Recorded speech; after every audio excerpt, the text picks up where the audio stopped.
Okay, you guys, so this is part 2 of my new moon in Cancer video.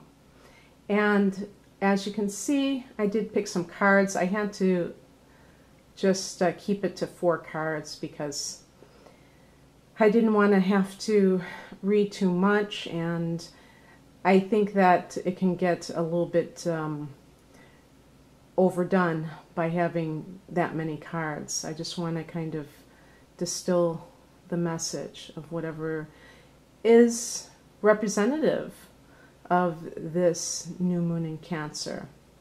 So from the first deck, the Native Spirit Oracle deck, I got the card Vision Quest, which I really like because a vision quest doesn't have to be something very extensive, you know, where you're going off into the wilderness or anything. It could be as simple as just spending a day by yourself in the woods or by some nature scene and trying to get clear on what it is that you want. And I'll read what it says in the booklet. So I've got myself hooked up here. You know, this is kind of what I wanted to do.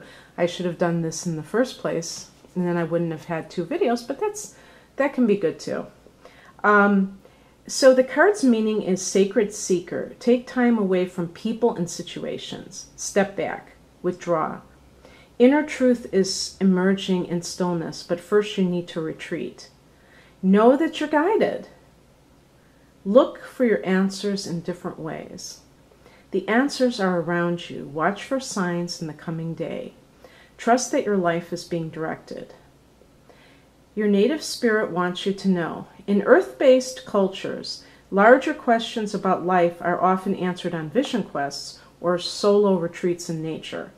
Questions such as, who am I, what am I meant to do with my life, and what is my mission and my purpose in life, were often answered on quests of various kinds. Even if you don't have burning questions, when this card chooses you, it's telling you to take time away from your ordinary life. Take time to explore the depths of your soul. Your soul knows the truth. Take time in quietude to discover what it is. The answers to your questions are all around you, but you must be still to hear these messages. And then they advise, spend time alone, preferably in nature, without your cell phone and the internet, and even without pencil and paper or a book. Simply be. Listen to the world around you. Be still. Watch for signs. Open your heart to receive messages from the divine. And I would add that, you know, they always talk about the new moon as planting seeds of intention. Because this new moon involves Cancerian issues, this would be around family. Who do you have around you that you feel is like family to you? Your home base. What is your home base like? Do you feel like comfortable in your home? Is it a retreat for you? Is it a place that you feel you can get away from the world? Or does it become more of a hassle because of what it has become or what it always has been? So for instance, sometimes people don't even consider where they live. They just want to have a roof over their head, and they may not be that acclimated to that part of life, and it becomes, I think I'm thinking of myself, and that's why I'm saying this, because I used to always say to myself, I don't understand why people are so obsessed with having a home. What difference does it make? I'm talking about owning a home. And now I realize, many years later, that having that sense of space, especially when you don't have other people like directly around you, like if you live in an apartment, you have people above you, below you, you know the drill if you've ever lived in an apartment building. And there's more of a sense of autonomy, and if you have a backyard, you can go there.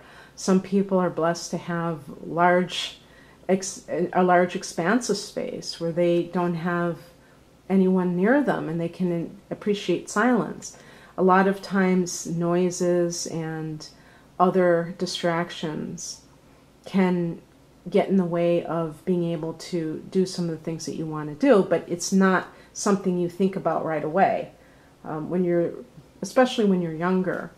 And having that retreat may be more important to you as you get older. So just think about those things. And I would say, they say not to bring the internet, but a pencil and paper sometimes can be helpful for coming up with ideas of ways that this can come about for you. And that in and of itself is planting seeds by writing it down. So that might be an activity that appeals to you. Now the next card is from my Rumi. Let me get it out here. It's a new deck. I just got it. And this is what's so interesting, Rumi Oracle. Rumi, if you have never heard of Rumi, was a Persian poet from the 1200s, the late 1200s. And Rumi was a Sufi. Sufi is the mystical sect of Islam. Every religion has a mystical sect. The Christians have the Gnostics, the Jews have the Kabbalists, and the Muslims have the Sufis. And, the whirling dervishes, that's that kind of thing. And Rumi was a poet. And so in this particular booklet that accompanies the deck, they have, a poem for each of the cards, which is really cool. So I'm going to read the poem and then just briefly, because there's a lot of writing for each one, I'm not going to read the whole thing. Just going to pick out what it means. But I just wanted to say that I've been using this on myself, and I keep picking the commitment card, and then I got it. And I also wanted to show you the artwork because the colors. I am filming this at night, and sometimes it gets a little bit grainy. Especially, I must have it at a setting that is making it more grainy than it should be, my camera. But yeah, so I just think this is beautiful. It's called Commitment, and I'll explain a little bit what this means. This is the poem that accompanied it.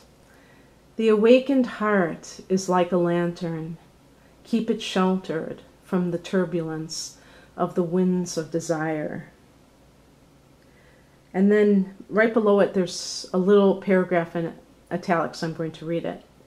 We are candles lit by one great flame. The breath of life does not extinguish us. On the contrary, it only serves our flame to blaze brighter.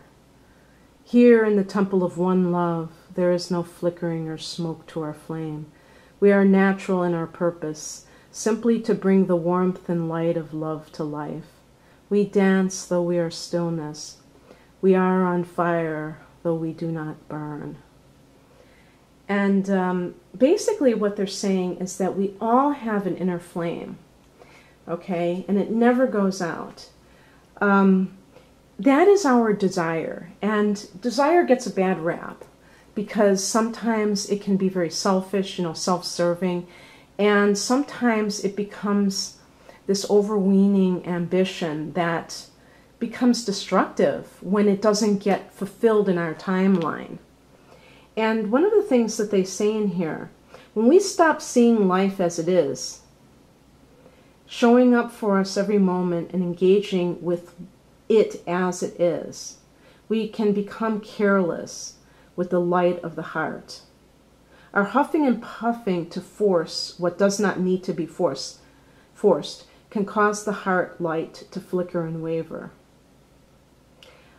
We forget to trust in what is because we get caught up in attachment and fear surrounding our desires. Rather than letting life move us, we try to move life. This oracle comes as a reminder to you, don't doubt. What you are feeling deep within the passionate love of your heart light is true. It is real. You are being led into it by the progress of life itself. You must trust in this, even if at times it seems as though you're being led away from the vision. Life operates according to a genius that is beyond a linear approach. It is to be trusted rather than understood. There is enough challenge in the personal transformation being asked of you to simply take the steps. That is more than enough. You do not have to also create or control the terrain, nor determine the map for the journey. You simply need to take each step that presents itself to you in each moment. This is so valuable, and I hope that a lot of you can understand what that means. A lot of times I see people's situations, and let's take a love relationship. Somebody really has found, they find somebody that they really are into. And sometimes they're aware that it's not necessarily a two-way street, but they just feel it so deeply, and they want it to be that the other person has that same desire for them. And they want to know what they can do about it. They want to know their future so that they can be assured that it's going to happen for them.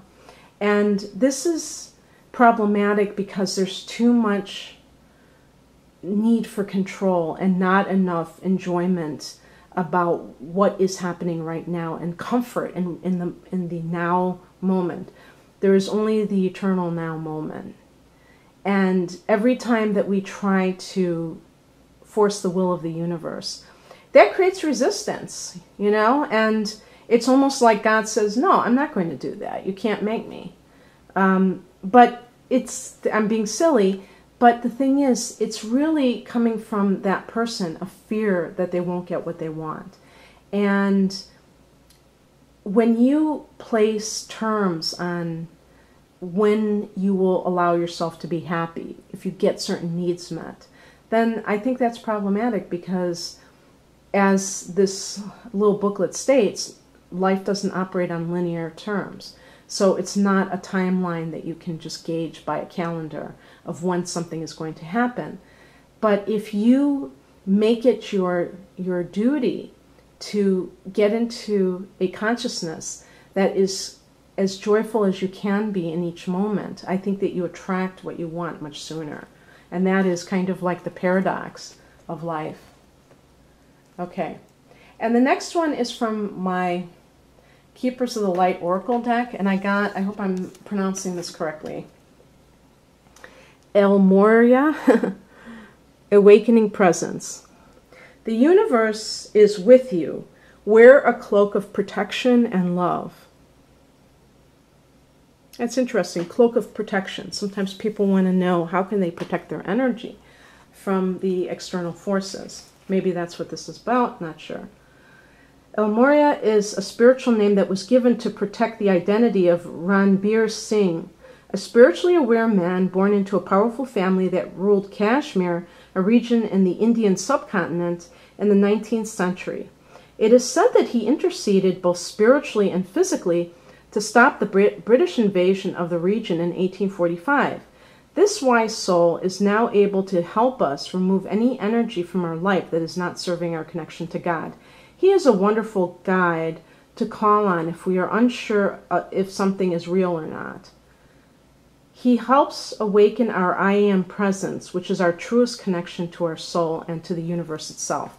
And I would say that your I Am presence is really that thing that you can use to root yourself to, that connection, that eternal connection that you have to your higher self and to God. Because your higher self is connected to God at all times and is not touched by this world. So when you're in that place, you're not worried about the petty details of life. You're always you're like in a constant state of bliss. The extended message. Spiritual protection is important at this time. Ensure that you're cleansing your energy before putting on protection. Morya is here with a legion of angels to help you understand where you are at now. Fire up your divine connection and detach from dramas, people, places, and emotions that no longer serve you. Remember that within you there is a mighty soul light. Allow that light to shine through your entire being. Then call on Morya and his angels to surround you in a light that will keep you safe on all levels. Also know that facing fears and seeing the truth will strengthen your connection to the universal life force. Very cool. And connected to especially that eternal flame card, I think. And the last card is the Law of Attraction deck that I have. And this card is simply relax. And it says, I choose to relax and not fill my mind with worry, as that creates stress. And as with the Vision Quest card, it's all about be still and know. Not always doing and being outside of yourself, but going within.